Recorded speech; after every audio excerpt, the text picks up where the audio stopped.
Assalamualaikum warahmatullahi wabarakatuh. Mungkin ada sebagian orang yang bertanya, sebenarnya tadarus Quran itu apa? Baik, saya akan sedikit cerita awalnya. Idenya itu dari mana sebenarnya? Bahwa tadarus Quran ini saya anggap adalah surat cinta. Untuk siapa? Untuk kamu, untuk kita semua. Kenapa kok disebut surat cinta? Ini ceritanya begini. Saya terinspirasi oleh kisah seorang pemuda yang sedang mabuk cinta terhadap seorang pemudi. Dia sangat mencintainya. Ya maklumlah, tidak tahu apakah itu cinta sejati atau cinta monyet, gak tahu juga.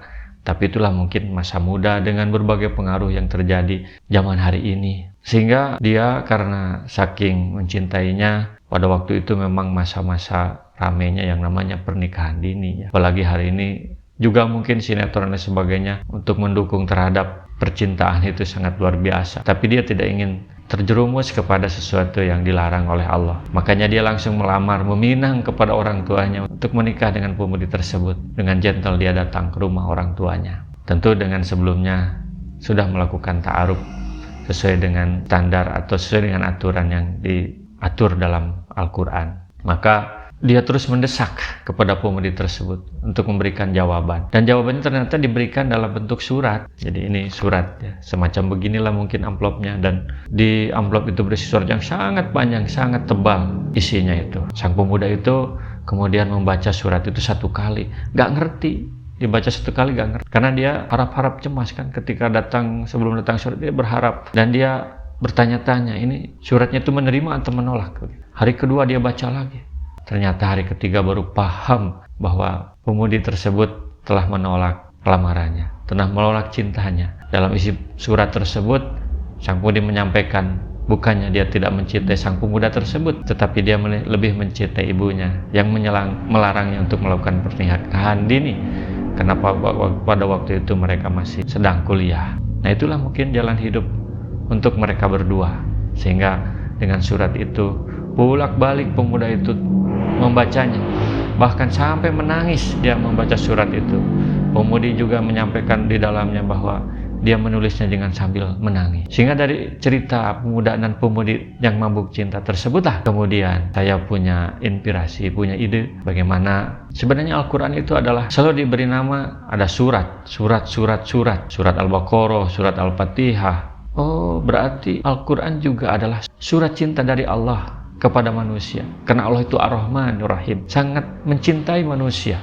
Meskipun kadang manusia gak paham apa isi surat tersebut, karena mungkin dia gak ngerti. Padahal sebenarnya dalam Al-Quran disampaikan ciri-ciri orang beriman itu kepada Al-Quran diantaranya adalah wajilat qulubuhum. Apabila dia membaca Al-Quran, maka bergetar hatinya.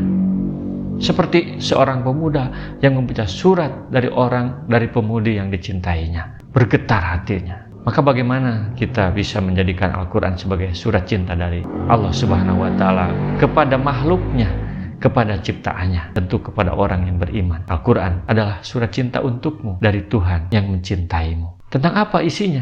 Isinya adalah tentang berita dan tentang cerita tentang kita. Siapa kita itu? Manusia. Kadang banyak manusia yang tidak mengetahui kedudukan dirinya. Siapa dirinya itu?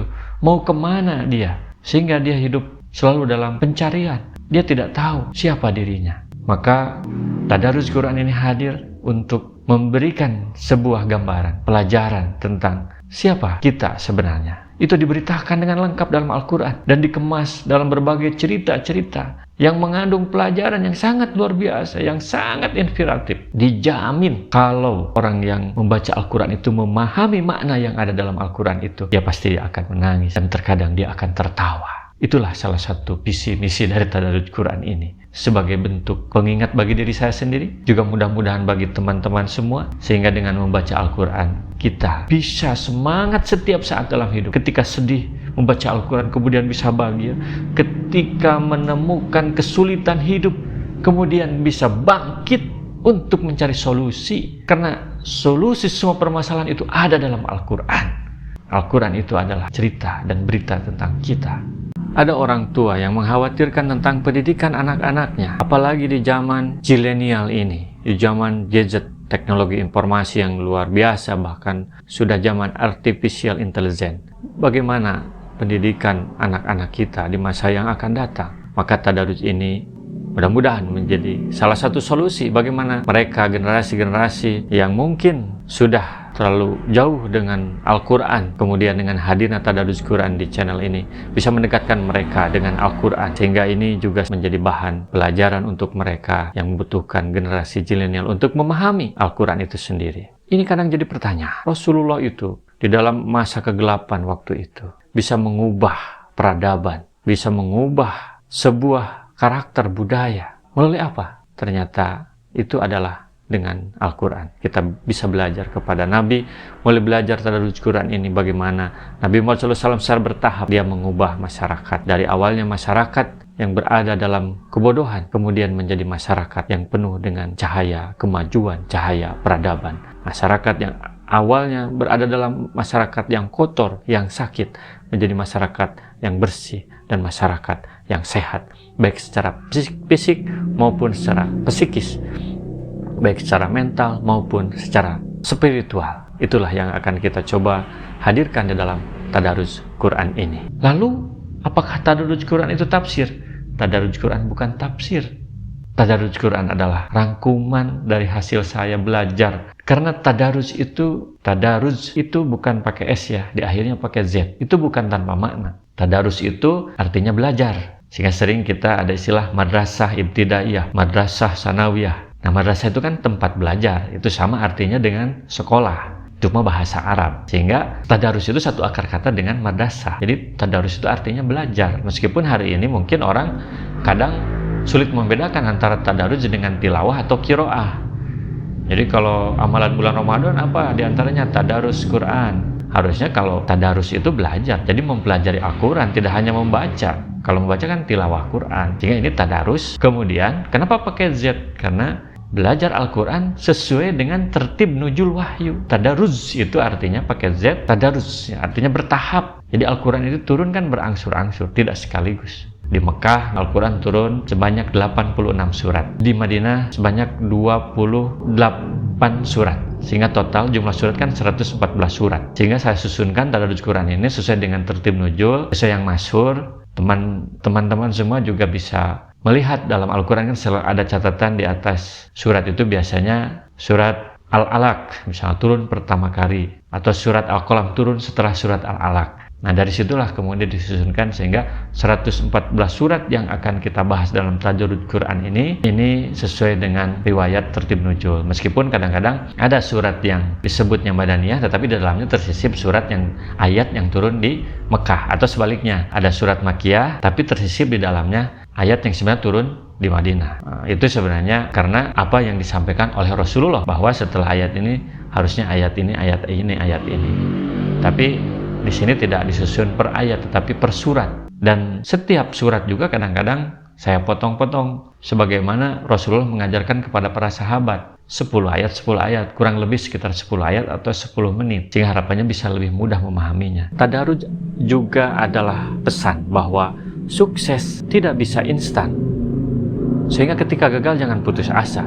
Tetapi juga jangan tergesa untuk ingin cepat sukses. Karena terkadang semakin cepat didapat, maka dia lebih cepat juga hilangnya. Maka untuk sukses itu butuh pondasi dan akar yang kuat. Dan terkadang akar dan pondasi itu adalah berupa kegagalan. Dan juga bagi orang yang ingin menghafal Al-Quran, bisa juga menggunakan tadarus Quran ini sebagai salah satu cara untuk memahami Al-Quran, sehingga mengikat maknanya, sehingga menjadi hafal Quran tanpa cepat lupa. Apakah Rasulullah menghafal Al-Quran sejak kecil? Kadang-kadang kan sekarang ada semboyan, kalau belajar di waktu kecil seperti menulis di atas batu. Kalau udah dewasa seperti menulis di atas air, artinya cepat lupa. Makanya Rasulullah menurunkan Al-Quran kepada Rasul dengan tadarus bertahap. Sehingga para sahabat banyak yang menghafal Al-Quran meskipun usianya sudah tua. Rasul sendiri mulai usia 40 tahun menghafal Al-Quran. Tapi selama 23 tahun bisa hafal Al-Quran 30 juz. Ya kalau sekaligus mungkin berat. Maka ini adalah tadarus juga bisa dikembangkan menjadi salah satu metode untuk menghafal Al-Quran dengan cara memahaminya terlebih dahulu apa isi dalam Al-Quran. Sesuai dengan konteks, sesuai dengan asbab nuzul, sesuai dengan tertib nuzul. Saya coba merangkumkan berbagai tafsir yang bisa saya jangkau. Meskipun yang paling banyak memang dari tafsir Ibnu Katsir karena cukup lengkap literaturnya dari berbagai bahasa. Dan juga tafsir Jalalain dan tafsir Al-Maraghi, tafsir Al-Ajhar, dan tafsir-tafsir lainnya. Sehingga diambil intisarinya sehingga bisa menjadi motivasi, bisa menjadi pelajaran untuk bagaimana kita mengambah kehidupan ini dengan penuh semangat setiap saat. Itulah tadarus Quran. Jadi belajar Al-Quran secara bertahap seperti yang dilakukan oleh Rasulullah sesuai dengan konteks, dengan situasi kekinian. Semoga apa yang saya sampaikan itu bisa bermanfaat untuk teman-teman semua. Assalamualaikum warahmatullahi wabarakatuh.